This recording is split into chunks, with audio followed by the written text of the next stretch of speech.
Start low and see if you can are capturing fish based off of the lowest voltage available. And so start at 100, see if you can affect fish, and if not, you bump it up to 2 and then 3. And so typically 100, if you gotten up to a spot that's less than a foot deep, 100 works for a while. It's not affecting fish. The water's a little bit deeper. You crank it up to 200. Typically 300 for if you're standing in water that is just deep enough that you can barely keep the battery above the water. Then you're cranked up to 300, and you have to be very careful when you're running it at 300 because you have a lot of power going into the water and greater potential to injure fish.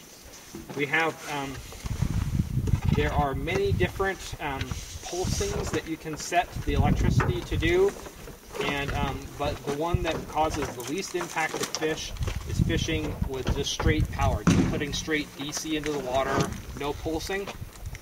For salmonids, that's typically the least impactful type of electrical current to have in the water. And so we typically run these on what is straight DC, which is just electricity on and then off rather than... There are other fish species that can only be captured with pulsed current, and you also save battery time with pulsed current because the electricity is not always on. So if you're going to hike an electrofisher battery 10 miles into the woods, you might consider pulsing electricity. Let's get my the clipboard out of my backpack and do air and water temperature, and zeroed, and I'm at P16. There's DC there, P, and that's a combination of P16, which is straight DC. Yep. You don't want to get excited with your photography and walk up to us over here and get your big toe in the water, or you'll know it, because it'll be an experience that is kind of like touching an electric fence. It's not at all pleasant. And worse than pleasant is that it can actually kill you. So, it's very rare that happens because many of us have been shocked by the electrofisher, but it has the potential to harm your heart. Okay, so we should stay out of the water. I've been shocked by a TV tube. That's not fun. Yeah, so. For some reason, I know what it feels like to be shocked by a household electrical current, by cars, by a motorcycle, and by the electrofisher and electric fence, and so I have experienced many ranges of electricity. No power lines yet, so that's good. That's good. I don't think you get a second chance at it. Or no lightning. So am I turned on here? I'm going to flip you on now, so... There we go. We're live. Okay. So I put the anode up into cover, I say ready, and I key it and I pull back. And everyone looks for fish. No fish. I put it up in the cover, I key it and I pull back. Put it in the cover, key it, and I pull back. The fish are slightly attracted to the current coming off of this negative end, the anode.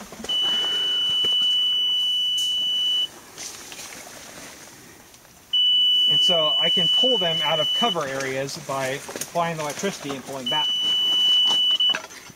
That's good.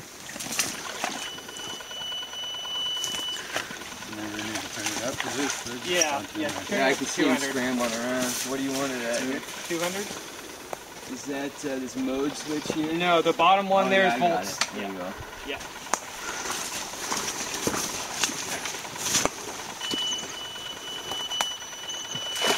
Nice. So, bucket. Oh, we're only taking coho, and so we need to ID those fish. It was not a coho, right? Nice. Get that down? I didn't get him there.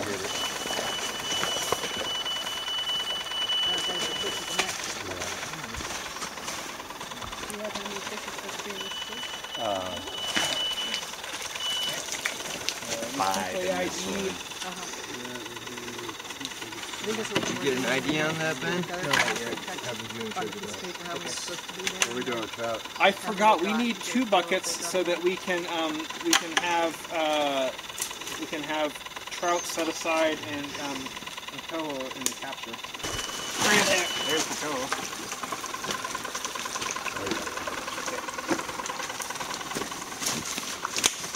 Wait for the bugger or just throw them now? We could put them in the Dune Shaper.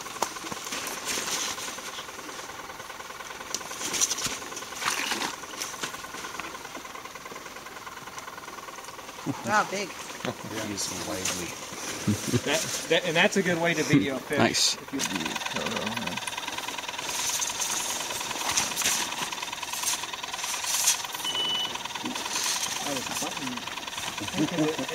they have a rubber band holding it down. Oh, there it is. Nice.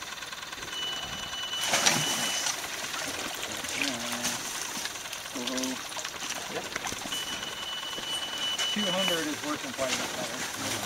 200.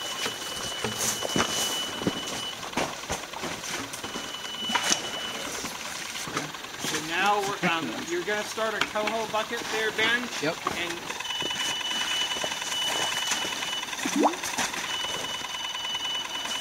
that's good. It's going to be in lat long. Is that how you want it? I just want we'll just take the waypoint number and I'll count on the fact that they saved. And so I will just read them off. Waypoint 124. 124. Completely connected floodplain, and so it's kind of like Thompson Creek-esque in the the Peregrine Pond, where it doesn't. There might not be. It's probably slowing down. The flow is probably declining much slower rate than it is down there, but still. With it being this shallow, if we get a bunch of hot weather and it's only, we're not even until September yet. Yeah. I think this is at high risk of drying up. Right. Yeah.